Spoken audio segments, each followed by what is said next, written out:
Well, welcome everyone to day 2 of the Fireside Chats and day 2 of Tech Hub Live 2022 here in Indianapolis. I am joined by the last Fireside Chat today with Will Buckley from CHS. Will, welcome. Thank you.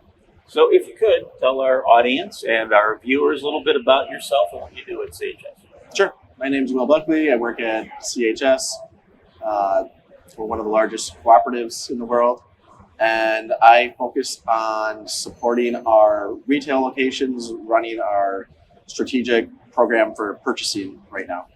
So that's everything. It's purchasing everything that's not not the fertilizer, not the chemicals.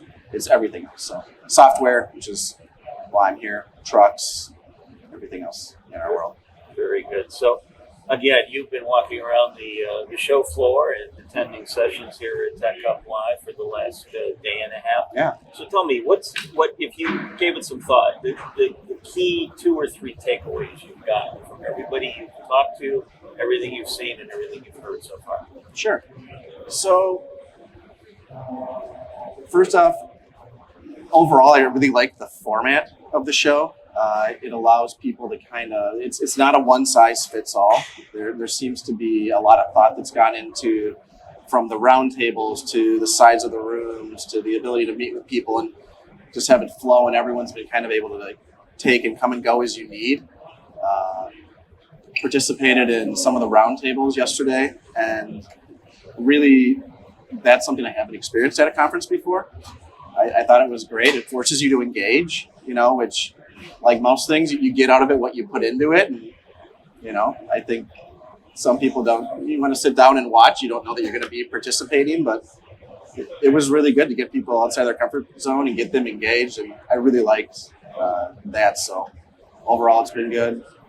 Another takeaway is with the COVID years that we all have lost, it's just good to see people again. And, we're in a small world, sometimes it feels big and we're so far removed, but in the end of the day, it really is a small world. And so it's fun to see a lot of familiar faces.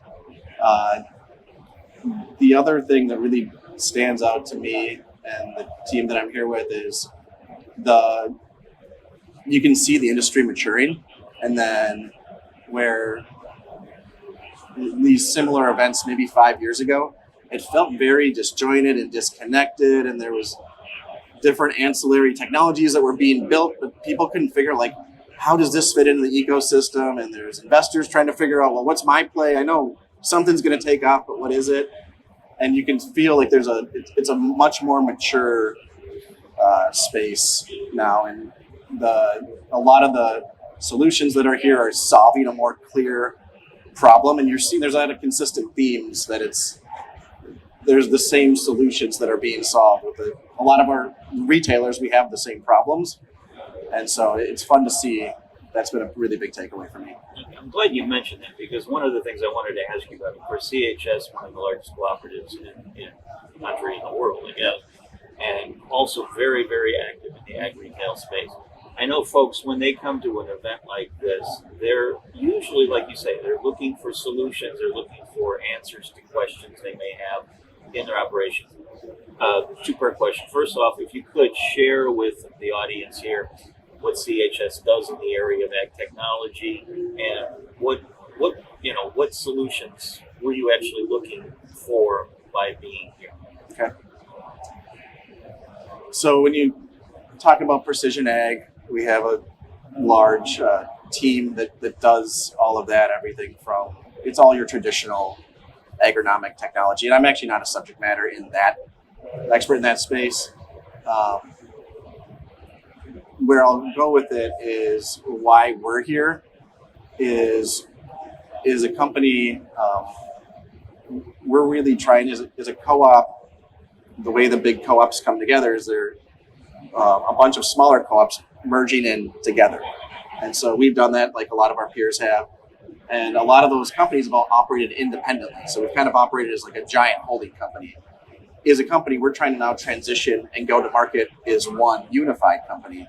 And that's a really big fundamental change for us. And so how we approach the customer with all the products, because we have everything from your traditional agronomy inputs. We also have grain, we have energy, we have transportation, we have credit. There's all these different service offerings we have, and we're all calling on the same producer, farmer. How can we go together as one instead of 5 or 6 different salespeople? So we're trying to find the technology that can support that, and there's definitely a lot of it here. So can you give an example or two of something that stands out that you've seen? It's how do you support and track what the customer is doing. So it's a lot of things around what from the outside people might call like a CRM type solution. Like, how are you tracking and monitoring who your customer is? How are you transacting with them? How easy are you making it to do business with you?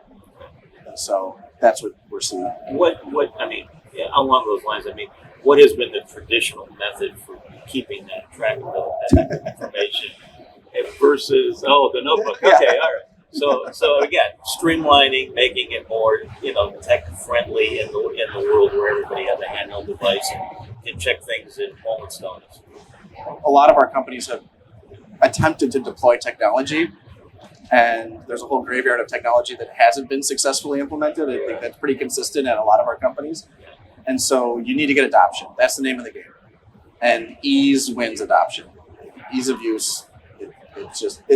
It sounds very simple, but making technology easy is one of the hardest things to do. And there's the people we work with. Everyone is the same. Everyone's time constrained. Everyone's too busy for everything. It can't be complicated. It's got to be easy.